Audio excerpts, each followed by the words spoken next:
అయితే ఈ అందాల పోటీల ద్వారా కనిపిస్తూ ఉన్నది. ఇక నీలోఫర్ హాస్పిటల్లో పిల్లల దవాఖాన నీలోఫర్ హాస్పిటల్లో బ్లడ్ బ్యాంకుల దొంగలు పడి దొంగతనంగా బ్లడ్ ఎత్తుకుపోతున్న వార్త మనం ఇక్కడ చూడొచ్చు. రక్తం అనేది మనిషి ప్రాణాపాయ స్థితిలో అత్యవసర సమయాల్లో రక్తదానం అనేది మనుషుల ప్రాణాలు కాపాడుతుంది. అయితే అట్లాంటి రక్తం ఎవరో దాతలు ఇచ్చినే కావచ్చు, బ్లడ్ క్యాంపులు యువజన సంఘాలు ఇంకో ఎన్జిఓలో బ్లడ్ క్యాంపులు పెట్టి ఆ రక్తాన్ని కొన్ని బ్లడ్ బ్యాంకులకి ఇస్తుంది, బ్లడ్ డొనేషన్ క్యాంపులు పెట్టి. అట్లా ఇచ్చినప్పుడు ఎవరికైతే ఎమర్జెన్సీ ఉంటుందో పిల్లలకో పెద్దలకో ఆ బ్లడ్ బ్యాంకుల నుంచి మనం రక్తం ఇచ్చి రక్తం తెచ్చుకోవచ్చు, లేదంటే కొంత ఛార్జ్ వసూలు చేసి ఆ రక్తం ఇస్తారు. ఆ రక్తం తెచ్చుకోవడం వల్ల ప్రాణాపాయ స్థితి నుంచి కొంత బయటపడవచ్చు. అట్లాంటి బ్లడ్ బ్యాంకుల దొంగతనంగా దూరి అలా బ్లడ్ దాని ఏమంటారు బ్లడ్ ప్యాకెట్లు తీసుకుపోతున్న రక్తం సంబంధించిన అది నీలోఫర్ హాస్పిటల్లో జరిగింది నిన్న.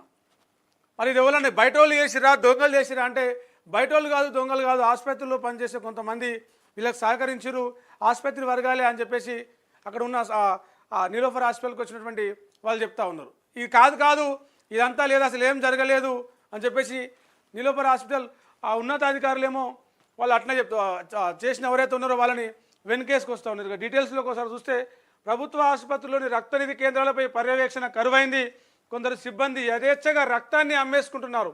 ఇటీవల హైదరాబాద్ నీలోఫర్ ఆసుపత్రిలోని బ్లడ్ బ్యాంకులో అర్ధరాత్రి వేళ అక్కడ పనిచేసే ఓ ఉద్యోగే బ్లడ్ బ్యాంకులను దొంగతనం చేశాడు. బాలింతలు చిన్నారులకు అత్యవసర సమయంలో వినియోగించాల్సిన రక్తాన్ని ఇలా బయటకు పంపి సొమ్ము చేసుకుంటున్నారు. ఈ విషయం సీసీ కెమెరాల్లో రికార్డ్ అయింది.